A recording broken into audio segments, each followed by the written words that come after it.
بسم الله الرحمن الرحيم والضحى والليل إذا سجى ما ودعك ربك وما قلى.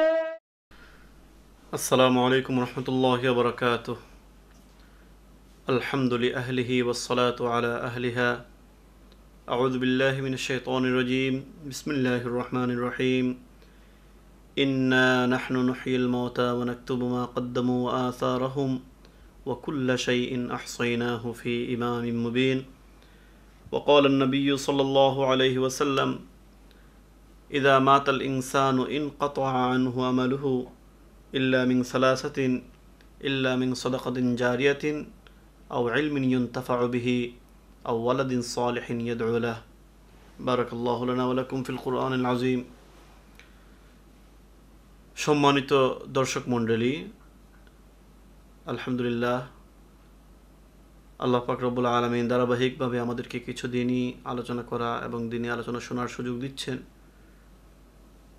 প্রতিনিয়ত তিনি আমাদেরকে বিভিন্ন নিয়ামতের মাধ্যমে বিভিন্ন নিয়ামত রাজি দ্বারা আমাদেরকে পরিবেষ্টন করে রাখছেন। এজন্য সবসময় আল্লাহর দরবারে শুকরিয়া আদায় করা। এটা হচ্ছে ঈমানের শিক্ষা, ইসলামের শিক্ষা।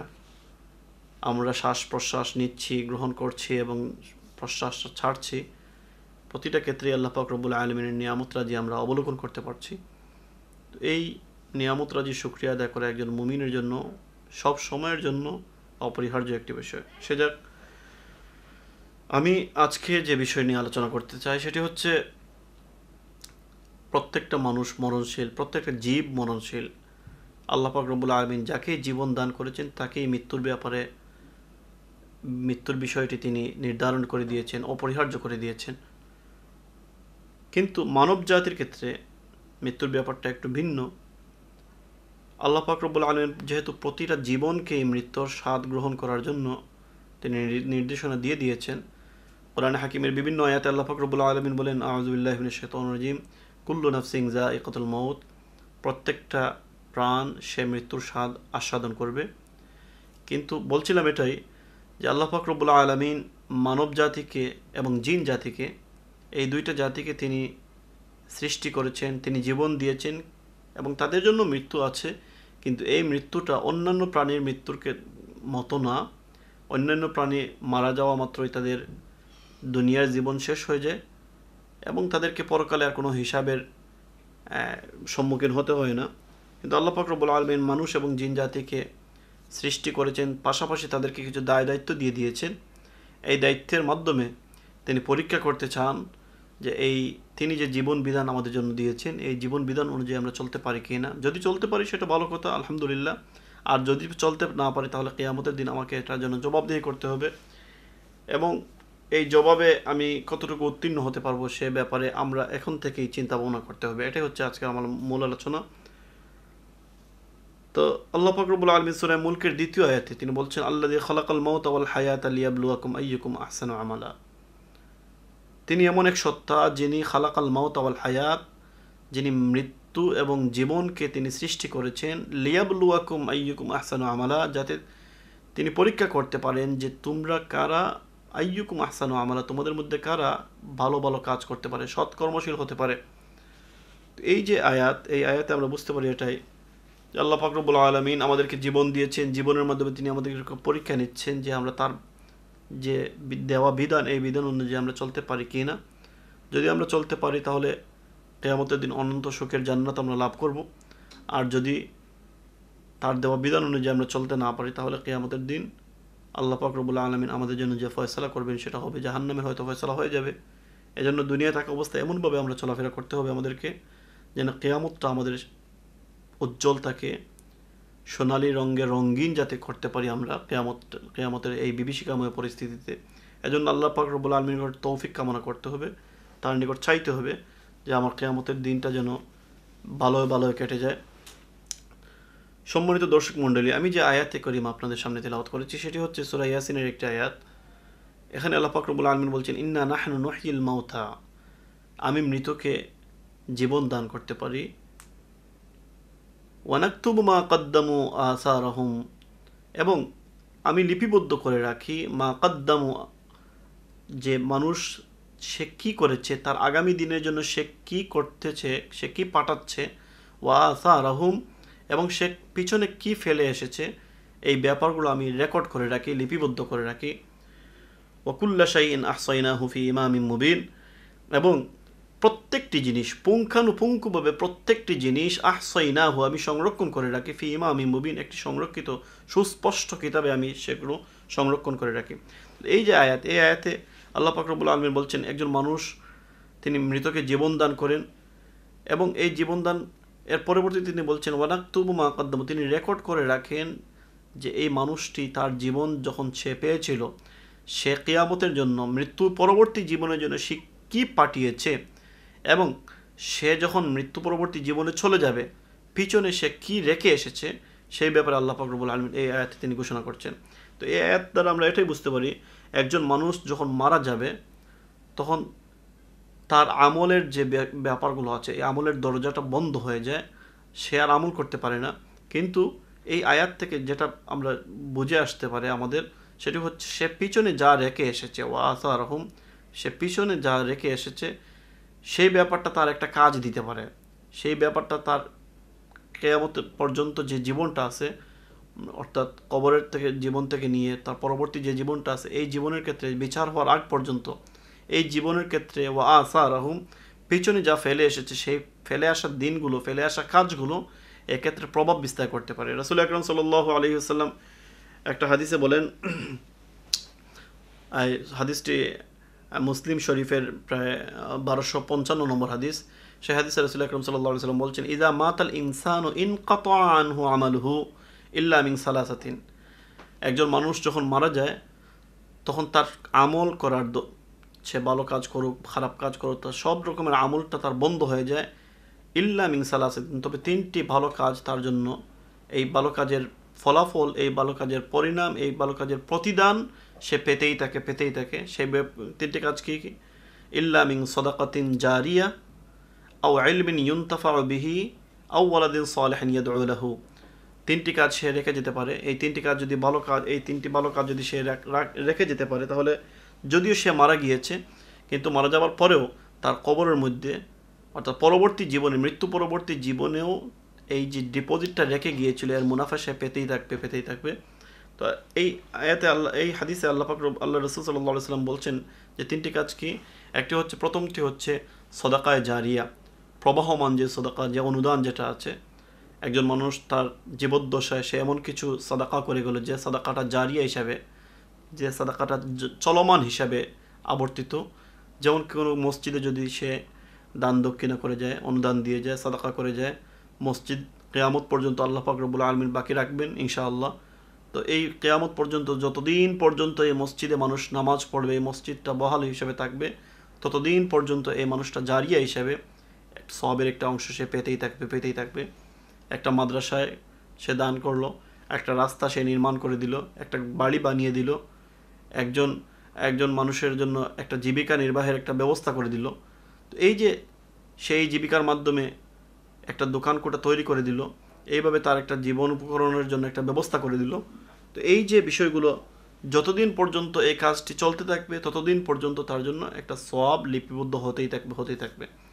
তো এটা হচ্ছে একজন মানুষ মারা যাবার পরে তার একটি আমল, যে আমলটি সে জীবদ্দশা করে গিয়েছিল, যদিও এখন সে করতে পারছে না, কোনো সাদাকা করতে পারছে না এখন, কিন্তু আগে যে ওয়া আসারহুম, পিছনে যে সাদাকাটা দিয়ে এসেছিল, এর ফলাফলটা তখন পর্যন্ত সে পেতেই থাকবে।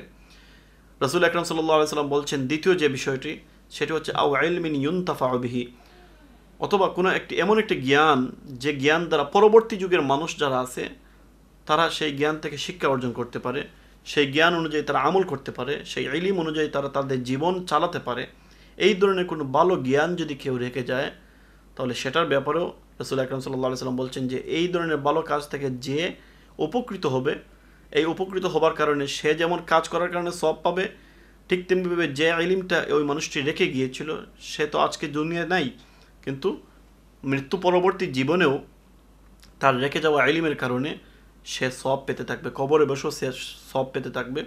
আমরা দেখতে পারি যদি কেউ একজন বই একটা বই লেখে, একটা ভালো মানের বই লেখে, এই বই থেকে কোনো মানুষ যদি উপকৃত হয়, কোনো মানুষ যদি এই বই থেকে কোনো আমল জেনে নিয়ে সে অনুযায়ী আমল করতে পারে, অর্থাৎ মুদ্রা কথা সে উপকৃত যদি হতে পারে, তাহলে এই বই লেখার কারণে, এটা তো একটা ইলম, একটা জ্ঞান, এই জ্ঞানটা দেবার কারণে সে কবরে বসে, যদিও তার আমলের দরজা বন্ধ, সে আমল করতে পারছে না, আমলের সক্ষমতা তার নেই, কিন্তু এরপরেও আল্লাহ পাক রব্বুল আলামিন তার কবরের মধ্যে এর সবটুকু পৌঁছিয়ে দিবেন ওই মানুষটি আমল করবার কারণে। সুবহানাল্লাহ। ঠিক তেমনিভাবে একজন মানুষ শিক্ষক হিসেবে, একজন সমাজের একজন সজ্জন ব্যক্তি, শিক্ষানুরাগী হিসেবে যদি কোনো মানুষকে কোনো ভালো কাজের প্রতি উদ্বুদ্ধ করে, সে যদিও মারা যায়, কিন্তু তার এই দেখানো পথে মানুষ যদি চলে, এই দেখানো পথে মানুষ যদি আমল করে, আমলে সালেহ করে, তাহলে যদিও সে মারা গিয়েছে, কিন্তু তার এই দেওয়ার ফর্মুলা অনুযায়ী সে কবরে বসে এর সওয়াব পেতে থাকবে। আমরা এখন থেকে একটা উদাহরণ হিসেবে যদি দেখতে পারি, ইমাম বুখারী রাহমাতুল্লাহি আলাইহি তিনি বুখারী শরীফ লিখে গিয়েছেন আমাদের জন্য। ইমাম মুসলিম রাহমাতুল্লাহ আলাইহি তিনি মুসলিম শরীফে অসংখ্য হাদিস আমাদের জন্য তিনি কষ্ট করে বাছাই করে তিনি মুসলিম শরীফে সন্নিবেশিত করেছেন। ইমাম আবু হানিফা রাহমাতুল্লাহ আলাইহি বিভিন্ন হাদিস থেকে অসংখ্য মাসআলা আমাদের জন্য তিনি নির্ধারণ করে দিয়েছেন। ইমাম শাফিঈ, ইমাম আহমদ ইবনে হাম্বল, ইমাম মালিক, ইমাম ইবনে তাইমিয়া, এইভাবে বড় বড় মহামনীষীগণ তারা তাদের শ্রম, তাদের প্রচেষ্টাকে ব্যয় করে সারাটা জীবন আমাদের জন্য, উম্মতের জন্য তারা ফিকির করে গিয়েছেন। এই যে তাদের যে শ্রমগুলো আমরা এখন উপভোগ করছি, আমরা এখন ভোগ করছি, আমরা তাদের এই ইজতিহাদের মাধ্যমে, তাদের চেষ্টা সাধনার মাধ্যমে যে উপকৃত হতে পারতেছি, এর সবটুকু ইনশাআল্লাহ অবশ্যই আল্লাহ পাক রব্বুল আলামিন তাদের কবরে পৌঁছে দেবেন। তো এই হচ্ছে দ্বিতীয় পর্যায়ে, অর্থাৎ একজন মানুষ মারা গেলে সে তার আমলের দরজা যদিও বন্ধ হয়ে যায়, কিন্তু প্রথম কাজ সে সাদাকায়ে জারিয়া যদি করে যায়, তাহলে সেটার সব সে পেতেই থাকবে। এবং তার এমন কোনো জ্ঞান, যে জ্ঞানের মাধ্যমে মানুষ পরিচালিত হয়, যে কোনো একজন মানুষও যদি এই জ্ঞান অনুযায়ী চলে, সেটা যদি ভালো কাজ হয়, তাহলে আল্লাহ পাক রব্বুল আলামিন এই ভালো কাজের বিনিময়ে একটা উত্তম প্রতিদান তার জন্য দিবেন। রাসূল আকরাম সাল্লাল্লাহু আলাইহি ওয়াসাল্লাম এই ব্যাপারে একটা হাদিসও বলছেন, মান আল্লামা ইলমান ফালাহু আজরুম মিন মান আমিলা বিহি লা ইয়ানকুসু মিন আজরিল আমিল। রাসূল আকরাম সাল্লাল্লাহু আলাইহি ওয়াসাল্লাম বলছেন, মান আল্লামা ইলমান, যদি কোনো মানুষ কাউকে কোনো জিনিস শেখায়, সেই শেখানোর কারণে যে ব্যক্তি ওই ব্যাপারটা আমল করবে, এই আমল করার কারণে, সে আমল করার কারণে সে যেমন সওয়াব পাবে, ওই মানুষটি শেখানোর কারণে, শিক্ষা দেওয়ার কারণে তাকেও সেই পরিমাণ সওয়াব দেওয়া হবে। কিন্তু যে আমল করেছে তার ওই আমল থেকে, আমল করার কারণে যে সওয়াব পাবে, সেই সওয়াব থেকে তাকে কোনো অংশে কম দেওয়া হবে না, সে তার সওয়াবটা পেতেই থাকবে। আর যে মানুষটি শিক্ষা দিয়েছে, আজ সে হয়তো দুনিয়াতে নেই, কবরে চলে গেছেন, কিন্তু তিনিও তার এই সওয়াবটুকুর একটা অংশ তিনিও পাবেন। তো এই হাদিস থেকে দ্বিতীয় যে দাবটি আমরা পাইলাম, সেটা হচ্ছে যে মানুষ মারা গেলেও তার একটি কাজ, তিনটি কাজের মধ্যে একটি কাজ, সেটা হচ্ছে ইলম, সেই ইলমটি মানুষ উপকৃত হবে এবং সে সওয়াব পাবে। আর তৃতীয় যে কাজ, অত্যন্ত গুরুত্বপূর্ণ একটি কাজ, এবং আমরা যারা সন্তান আছে, আমাদের সন্তানদের জন্য একটি শিক্ষা এই তৃতীয় অংশটুকু। রাসূল আকরাম সাল্লাল্লাহু আলাইহি ওয়াসাল্লাম বলছেন, আও ওয়ালাদিন সালিহিন ইয়াদউ লা, অথবা মানুষ মারা গেল, মানুষ মারা যাবার পরে সে সাদাকায়ে জারিয়া করে গিয়েছে, সে হয়তো কোনো ইলম রেখে গিয়েছে, এবং অথবা সে এমন কোনো সন্তান, নেক সন্তান রেখে গিয়েছে, যে সন্তান সে মারা যাবার পরে ওই নেক সন্তান তার জন্য দোয়া করতে থাকবে। আমরা অবশ্যই, আমাদের সবার বাবা মা আছেন, সবার বাবা মা একদিন মারা যাবেন, আমরাও মারা যাব, সবাই মরণশীল। হয়তো বাবারা আগে চলে যাচ্ছেন, মা আগে চলে যাচ্ছেন, আমি হয়তো পিছনে পড়ে আছি। তো এইভাবে অনেক অনেক আমাদের তো অবশ্যই প্রত্যেকটা সমাজের প্রত্যেকটা মানুষ মরতে হবে, হয়তো তার বাবা আগে মারা গিয়েছেন, তো এই মৃত বাবার জন্য সে এতটুকু করতে পারে, আওয়ালাদিন সালিহিন ইয়াদউ লাহু, যে সে তার বাবার মাগফিরাতের জন্য দোয়া করতে পারে, সে তার মার মাগফিরাতের জন্য দোয়া করতে পারে। যদি এভাবে দোয়া করে, সে যদি নিজে দোয়া করে, তাহলে আল্লাহ পাক রব্বুল আলামিন, আল্লাহ রাসূল সাল্লাল্লাহু আলাইহি ওয়াসাল্লাম বলছেন যে এই যে দোয়া এবং এই যে ইস্তেগফার যেটা আছে, এই ইস্তেগফারটা, এই প্রভাবটা অবশ্যই তার বাবা কিংবা তার মার কবরের মধ্যে পৌঁছে যায়। রাসূল আকরাম সাল্লাল্লাহু আলাইহি ওয়াসাল্লাম একটি হাদিস বলছেন যে, হযরত আবু হুরায়রা রাদিয়াল্লাহু তাআলা আনহু থেকে হাদিস, عن أبي هريرة رضي الله تعالى عنه ترفع للميت بعد موته درجته। একজন মানুষ যখন মারা যায়, মারা যাবার পরে, ভালো মানুষ মারা গিয়েছেন, নেককার সন্তান রেখে গিয়েছেন, তো রাসূল আকরাম সাল্লাল্লাহু আলাইহি ওয়াসাল্লাম বলছেন, তুরফাউ লিল মাইয়িতি, ওই যে মাইয়িত যিনি আছেন, তার দরজাটা, তার যে সম্মান, তার যে র্যাঙ্ক যেটা আছে, সেটি কবরে থাকা অবস্থায় সেটি বাড়তে থাকে।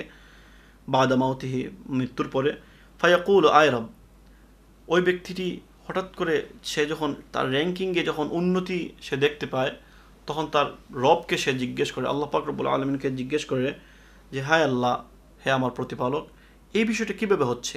আমি তো কোনো আমল করছি না, এখন আমার তো আমলের দরজা বন্ধ হয়ে গিয়েছে, আমি তো কবরে চলে আসছি, কিন্তু আমার এই র্যাঙ্কিংটা এত উন্নত হচ্ছে কিভাবে, কী জন্য এত উন্নত হচ্ছে?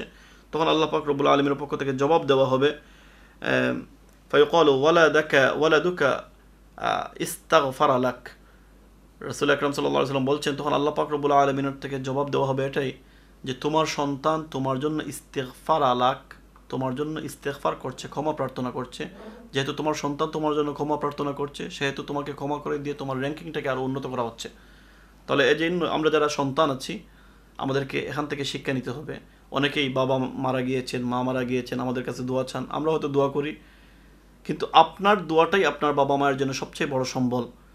আমরা তো অনেক দূর থেকে দোয়া করব, সেই দোয়াটা অবশ্যই আল্লাহ পাক রব্বুল আলামিন পৌঁছিয়ে দিবেন, কিন্তু এর প্রভাব যতটুকু আছে তার চেয়ে বেশি প্রভাব আপনি সন্তান হিসাবে, আমি সন্তান হিসাবে, আমরা যারা আছি সবাই সন্তান হিসাবে যদি আমরা আমাদের বাবা মায়ের জন্য দোয়া করি, তাহলে এর প্রভাবটুকু অনেক অনেক গুণ বেশি বৃদ্ধি পাবে। এজন্য আমরা খেয়াল করতে হবে। রাসূল আকরাম সাল্লাল্লাহু আলাইহি সাল্লাম এখান থেকে সন্তানদের জন্য যেমন শিক্ষা, যে সন্তানরা তার বাবা মায়ের জন্য শিক্ষা দোয়া করবে, ঠিক তেমনিভাবে একই অবস্থায় বাবা মায়ের জন্য একটা শিক্ষা, যে বাবা মা এমন সন্তান তিনি তাকে রেখে যাবেন, এমন আমলে সালেহ ওয়ালা সন্তান রেখে যাবেন, যে সন্তানটা তিনি মরলে পরে যে সন্তানটা তার জন্য দোয়া করে। কোনো বখাটে সন্তান যদি রেখে যান, তাহলে সেই সন্তানটা ভুলেও তার বাবা মায়ের জন্য দোয়া করবেন না। দোয়া কীভাবে করতে হয় সেটাই হয়তো সে জানে না। এজন্য বাবা মা তার অন্যতম প্রধান কর্তব্য এবং দায়িত্ব হচ্ছে এটাই, যে একজন সন্তানকে নৈতিক গুণে, নৈতিক শিক্ষায় শিক্ষিত করে একজন ভালো মানুষের রূপ দিয়ে তাকে দুনিয়ায় রেখে যাওয়া, যাতে পরবর্তীতে তিনি মারা গেলেও সে সন্তান তার জন্য দোয়া করে। এই জন্য বাবা মায়ের প্রতি খেয়াল করতে হবে এটা, যে তার সন্তান কিভাবে চলাফেরা করতেছে, সে নেককার সন্তান হিসেবে গড়ে উঠতে পারছে কি না। আর প্রত্যেকটা সন্তানের জন্য এটাই, যে যদি বাবা মা মারা যান, তাহলে আমি যেন বাবা মায়ের জন্য কিছু পাঠাতে পারি।